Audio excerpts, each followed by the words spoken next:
ഭാരതം ശ്രീലങ്ക നാലാം 2020 ഇന്ന് തിരുവനന്തപുരം കാര്യവട്ടം ഗ്രീൻഫീൽഡ് സ്റ്റേഡിയത്തിൽ രാത്രി 7 മുതലാണ് പോരാട്ടം. ആദ്യ 3 കളികളും ജയിച്ച് പരമ്പര ഭാരതം സ്വന്തമാക്കിയിരുന്നു. വിവരങ്ങളുമായി കാര്യവട്ടത്ത് നിന്ന് VS കൃഷ്ണരാജ് ചേരുന്നുണ്ട്. കൃഷ്ണരാജ്, ആദ്യ 3 മത്സരങ്ങളിലും ഭാരതം ജയിച്ചിരുന്നു. ഇപ്പോൾ പരമ്പര തൂത്തുവാരുകയാണോ ഈ 4ാം മത്സരത്തിലൂടെ ഭാരതം ലക്ഷ്യമിടുന്നത്?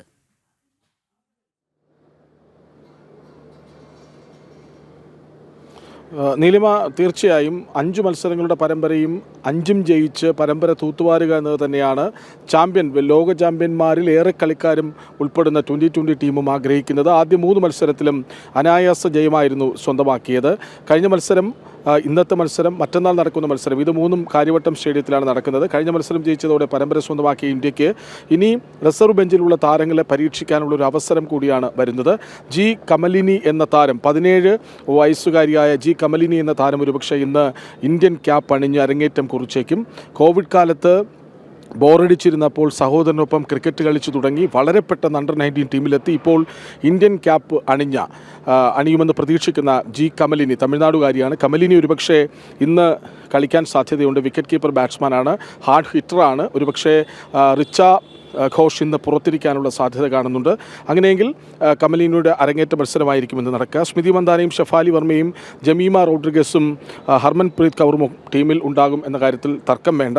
അവിടെ ദീപ്തി ശർമ്മയും അമൻജോത് കൗറും രേണുക സിംഗും കളിക്കാനുണ്ടായിരിക്കും. ഇപ്പോൾ ഒരുപക്ഷെ രേണുക സിംഗ് കരക്കിരുന്നാൽ അരുന്ധതി റെഡ്ഡി ടീമിൽ മടങ്ങിയെത്താനും സാധ്യതയുണ്ട്. ക്രാന്തി ഗൗഡിനെ കഴിഞ്ഞ മത്സരത്തിനിടെ വിരലിന് പരിക്കേറ്റിരുന്നു, പക്ഷേ അത് സാരമല്ല എന്നാണ് മനസ്സിലാക്കുന്നത്. അങ്ങനെയെങ്കിൽ ഇന്ന് കളിക്കാനിറങ്ങുമെന്ന കാര്യത്തിൽ സംശയമില്ല. ഏതായാലും പരമ്പര തൂത്തുവാരുക എന്നത് തന്നെയാണ് ഭാരത ടീമിൻ്റെ ലക്ഷ്യം. ഒരു മധ്യനിര വളരെ മോശമായ ശ്രീലങ്കൻ ടീമിനെയാണ് ഈ പരമ്പരയിൽ ഉടനീളം നമ്മൾ കണ്ടത്. അതുകൊണ്ട് തന്നെ ക്യാപ്റ്റൻ അട്ടപ്പട്ടു ഒഴിച്ചാൽ ബാക്കി ആരും സ്ഥിരതയാർന്ന പ്രകടനം കാഴ്ചവെക്കുന്നില്ല എന്നത് ഒരു പരിധിവരെ ടീമിനെ സാരമായി ബാധിക്കുന്നുണ്ട്. റിസർവ് ബെഞ്ചിലെ കളിക്കാരെ ഇറക്കാൻ ശ്രീലങ്കയെ ഒരുപക്ഷെ ശ്രമിച്ചേക്കും. കാരണം അവർക്ക് ഇനി നഷ്ടപ്പെടാനൊന്നുമില്ല.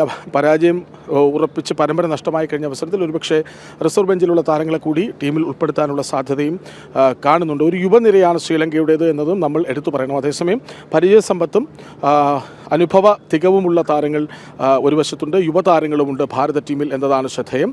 ഒരുപിടി മികച്ച താരങ്ങളെ വാർത്തെടുക്കാനുള്ള ഒരു വലിയ പരിശ്രമത്തിൻ്റെ തുടക്കമായി കൂടി ശ്രീലങ്കയ്ക്കെതിരായി ഈ മത്സരത്തെ കാണുന്നുമുണ്ട്. അതുകൊണ്ട് തന്നെ വിജയിക്കുക എന്നതാണ് ഭാരതത്തിൻ്റെ ലക്ഷ്യം. അക്കാര്യത്തിൽ സംശയമൊന്നുമില്ല. പരമ്പര തൂത്തുവാരുക. കഴിഞ്ഞ 3 മത്സരങ്ങളിലും ഭാരതത്തിനായിരുന്നു ടോസ് കിട്ടിയത്. എതിരാളികളെ ബാറ്റിങ്ങിന് അയക്കുന്നു, അവർ ചെറിയ സ്കോറിന് പുറത്താകുന്നു, തിരിച്ചടിക്കുന്നു. ഇന്നൊരു പക്ഷേ ഇന്ത്യ ആദ്യം ബാറ്റ് ചെയ്യണേ എന്ന് പ്രാർത്ഥിക്കുകയാണ് ആരാധകർ. അത് ശ്രീലങ്കയ്ക്ക് ടോസ് കിട്ടിയാലും ഇന്ത്യക്ക് ടോസ് കിട്ടുകയാണെങ്കിൽ ബാറ്റിംഗ് തിരഞ്ഞെടുത്തിട്ടായാലും ഒരു നല്ല സ്കോർ അടിക്കുക, അതൊരു വിരുന്നാക്കി മാറ്റുക എന്ന ആഗ്രഹമാണ് ആരാധകർ പ്രകടിപ്പിക്കുന്നത്. നീലിമ. ശരി കൃഷ്ണരാജ്. ഭാരതം ശ്രീലങ്ക 4ാം 2020 ഇന്ന് കാര്യവട്ടം ഗ്രീൻഫീൽഡ് സ്റ്റേഡിയത്തിൽ രാത്രി 7 മുതലാണ് പോരാട്ടം നടക്കുക. കൃഷ്ണരാജാണ് വാർത്തയുടെ വിശദാംശങ്ങൾ പങ്കുവച്ചത്.